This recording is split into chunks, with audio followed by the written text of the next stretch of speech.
Habari na karibu kwenye Revealing Revelation, kituo cha unabii wa Biblia ambacho kinaingia moja kwa moja kwenye kiini cha mafumbo ya unabii.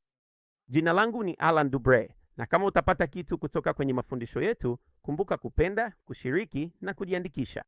Na usisahau, kila moja ya mafundisho yetu imetafsiriwa kwa sauti katika lugha zingine 10 ambazo unaweza kupata kwenye kisanduku cha maelezo chini ya kila video. Sasa kwa hayo yote, natumai uko tayari kuingia ndani ya sehemu kubwa ya unabii ambayo watu wengi sana kwa miongo mingi, kwa karne nyingi wameichanganya. Na sababu wameichanganya, kama ulivyokuja kuelewa, ni kwa sababu kila mtu amekuwa akiangalia unabii kupitia mtazamo wa miaka 7. Katika Injili ya Mathayo, ukishatambua kwamba mwisho wa siku si wa miaka 7, bali katika picha hii ya kinabii ambayo Paulo anatupatia katika 2 wa Korinto sura ya 12, inatuambia ni kipindi cha miaka 14 na zaidi. Kwamba sehemu hii ya juu ni kipindi cha siku 50 na imeunganishwa na mafundisho ya Luka. Kwamba miaka 14 inayobaki ni miaka 7 ya mihuri na miaka 7 ya tarumbeta. Hizo ni miaka 7 katika mafundisho ya Marko na ni miaka 7 katika mafundisho ya Mathayo. Unaona, mwisho wa siku ni miaka 14 na kuna kipindi kinachoitwa juu ya siku 50. Inaonyesha kwamba Luka ni kabla ya dhiki, kundi la Marko ni katikati ya dhiki, unyakuo wa umati mkubwa, na Mathayo ni baada ya dhiki, kurudi kwa Bwana, miguu yake ikishuka juu ya mlima wa Mizeituni. Kwa sababu tumekosa hili kwa karne nyingi, kwa sababu haukuwa wakati wa kueleweka bado, kila mtu amechanganya uelewa. Wa Ezekieli sura ya 39. Ezekieli sura ya 39 ni mahali ambapo walimu wa unabii wanapenda kwenda na kuzungumzia vita vya Ezekieli 39. Hivi vita vinatokea lini? Katika kipindi cha dhiki. Sasa tumeambiwa na wengi kwamba lazima viwe mwanzo. Unaona, na sababu ya kutuambia lazima iwe hivyo mwanzoni ni kwa sababu tunasoma hilo. Baada ya vita hivi vya Gogu na Magogu, watachoma silaha hizo kwa miaka 7 ijayo. Subiri kidogo. Kama hiyo ndiyo mwanzo, basi hakutakuwa na silaha? Hakutakuwa na silaha. Hakutakuwa na vita wakati wa miaka 7 ya mawazo yao ya miaka 7 ya dhiki. Kwa hiyo haiwezekani vita vya Ezekieli 39 vitokee mwanzoni. Halafu wengine watasema kwamba vita vya Ezekieli 39 ndivyo vinavyotokea mwishoni. Mwishoni mwa ile dhiki ya miaka 7.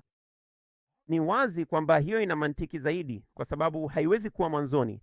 Maana ungewezaje kuwa na vita vyote na mambo yote wakati wa dhiki? Kama wanachoma silaha na hakuna silaha za vita, haina maana kabisa. Kwa hivyo wengi watachukua mtazamo. Ninapaswa kusema kwamba muonekano wa baada ya trib ni rahisi kushughulikia, kwa sababu mwishoni mwa vita hivi vya Magogo, atakapoleta moto juu ya Magogo na kisha wanachoma silaha kwa miaka 7, watakwambia kwamba kuchomwa kwa silaha kwa miaka 7 kutakuwa kukitokea wakati wa miaka 7 ya kwanza ya utawala wa milenia. Naam, hilo lina maana kubwa. Kama Kristo anarudi na kukanyaga mguu wake kwenye mlima wa Mizeituni, anashinda maadui wote, anamfunga shetani kwa miaka 1000, na mna miaka 1000 ya amani duniani. Kwa nini mnapaswa kuchoma silaha kama mafuta? Kwa miaka 7 ijayo, katikati ya amani na ustawi wa kila kitu, Kristo akitawala na kutawala wakati wa utawala wa milenia. Haina maana yoyote pia. Inakubalika zaidi kuliko kusema ni mwanzoni, lakini bado haina maana. Kwamba kwa kuwa Bwana yupo hapa, anawaambia wachome silaha baada ya dhiki kwa ajili ya mafuta. Jambo la ajabu. Unaona? Naam. Unapogundua kwamba majibu yanafunuliwa mara moja, unaelewa kwamba mwisho wa siku si miaka 7, bali miaka 14. Na sehemu hiyo ndogo wako hiyo. Unapoelewa kwamba si Injili ya Mathayo pekee, bali kwamba Marko ana sehemu yake na Luka ana sehemu yake.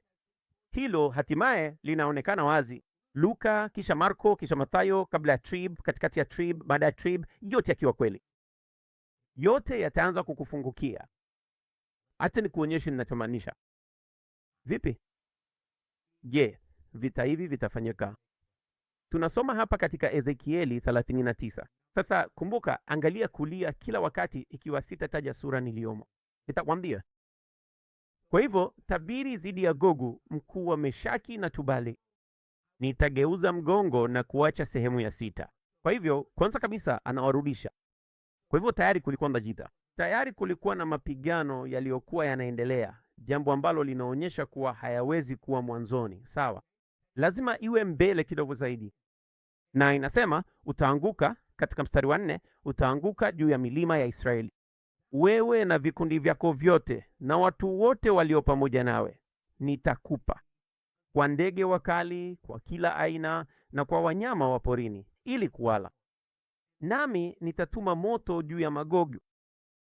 Na kisha anasema nini katika mstari wa 9? Na wale wanaoishi katika miji ya Israeli watatoka na kuwasha moto na kuchoma silaha, ngao na ngao, pinde na mishale, fimbo za mikono na mikuki, nao watazichoma moto kwa miaka 7. Sasa unajua kinachovutia kuhusu lili, vita hivi vitafanyika lini? Tunawezaje kutambua wakati vita hivi vitatokea? Jibu liko katika miaka 7. Amini usiamini, ukweli kwamba watakuwa wakichoma silaha kwa miaka 7 unamaanisha kwamba vita hivi ambavyo Bwana anapigana dhidi yao atakapowaletea moto. Tunajua kwamba hii ni picha ya Bwana akiingia. Hotuba ya Marko. Katika hotuba ya Marko tunajua kwamba huu ni ujio wa mwana wa Adamu katikati ya dhiki, ambapo tunasoma katika Marko 13 mstari wa 24. Lakini katika siku hizo baada ya dhiki hiyo, mstari wa 26, ndipo watakapomuona mwana wa Adamu akija mawinguni. Huyu ndiye Bwana anayekuja mwishoni mwa mwaka wa 6 wa mihuri.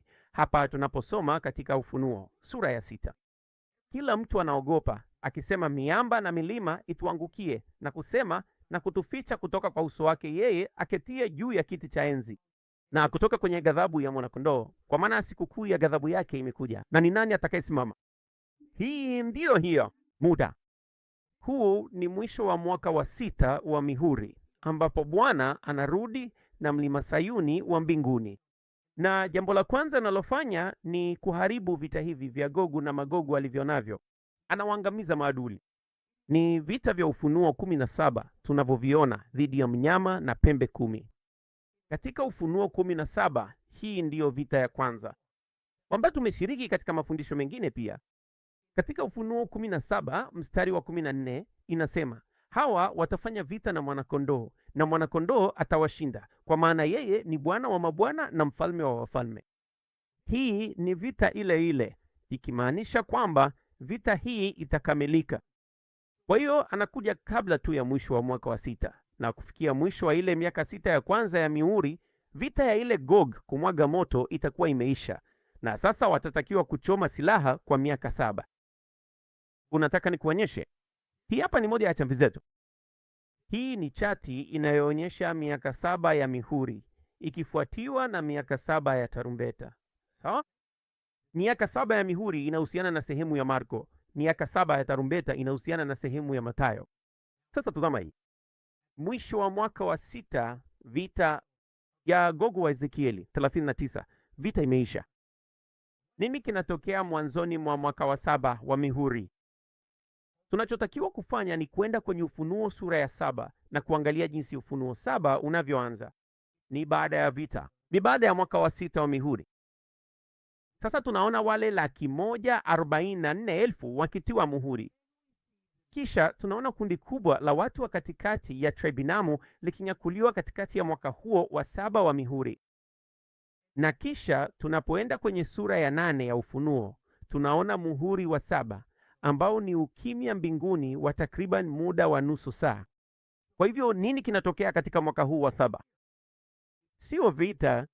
Sio vita vya Gogu na Magogo au mambo yoyote hayo tena, kwa sababu ilifanyika mwishoni mwa muhuri wa 6. Aliwaangamiza wakati huo. Kwa hivyo wanafanya nini sasa? Watakuwa wakichoma silaha kwa miaka 7. Na angalia hii.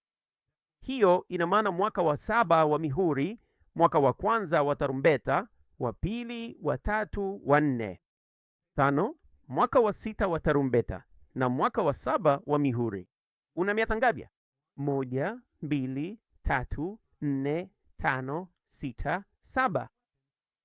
Kuchoma silaha kwa miaka 7 kutakupeleka mwisho wa mwaka wa 13 wa dhiki, au unaweza kusema mwisho wa mwaka wa 6 wa tarumbeta. Hiyo ni jumla ya kuanzia miguuni mwishoni mwa mwaka wa 6 wa mihuri. Hiyo ni jumla ya miaka 7 hadi mwisho wa miaka 13, miaka 13 ya dhiki. Sasa kwa nini hili ni muhimu kulielewa? Kwa sababu katika Yoeli sura ya 3, tazama hii ni nzuri sana. Katika Yoeli sura ya 3, sikiliza kwa makini. Inaendelea kutuambia hukumu ya Bwana, siku ya Bwana inakuja. Sawa. Nasikiliza inavyosema. Katika Yoeli sura ya 3 mstari wa 9. Tangazeni haya kati ya mataifa. Tayarisha vita. Amkeni enyi watu hodari. Wanaume wote wa vita na wakaribie. Wache waje juu. Sikiliza hii. Futeni majembe yenu yawe panga, na misumari yenu ya kupogoa iwe mikuki. Wadhaifu na waseme, mimi ni hodari. Unaona kinachoendelea hapa? Baada ya miaka 7 ya kuchoma silaha, kuanzia mwaka wa mwisho wa mihuri hadi miaka 6 ya tarumbeta, sasa wanaambiwa kubadilisha majembe yao yawe mikuki na misumari yao ya kupogoa iwe mikuki na kujiandaa kwa vita. Unaona, ni miaka 7 kamili baadaye. Kwa nini? Kwa sababu wakati Masihi alikatiliwa mbali, sasa anarudi kuanza mwaka wa 14 miguu chini kwenye mlima wa Mizeituni. Na anapokuja anakusanya Israeli, Yerusalemu, watu wake pamoja naye ili kupigana katika vita hiyo. Kama tunavyosoma katika kitabu cha Zekaria sura ya 14, aliporudi, angalia hii.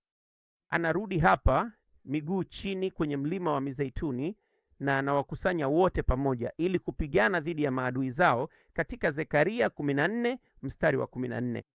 Lakini umeona nini kingine ambacho Yoeli alisema katika sura ya 3 kinachounganisha wakati huu na mwisho? Inasema katika mstari wa 13 wa Yoeli sura ya 3, tieni mundu kwa maana mavuno yameiva. Njoni, shukeni kwa maana shinikizo limejaa na mashinikizo yanamwagika kwa sababu uovu wao ni mkubwa. Unajua haya yote yanahusu nini?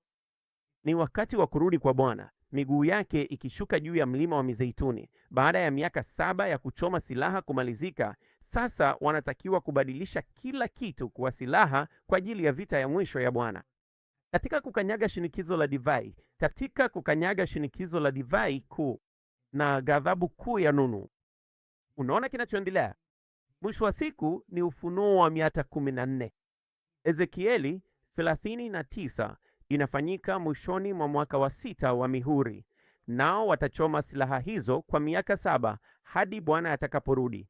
Na sasa watazirudisha kuwa silaha za vita vya mwisho katika mwaka wa 14 Bwana atakaporudi. Mungu akubariki. Kwa heri kwa sasa.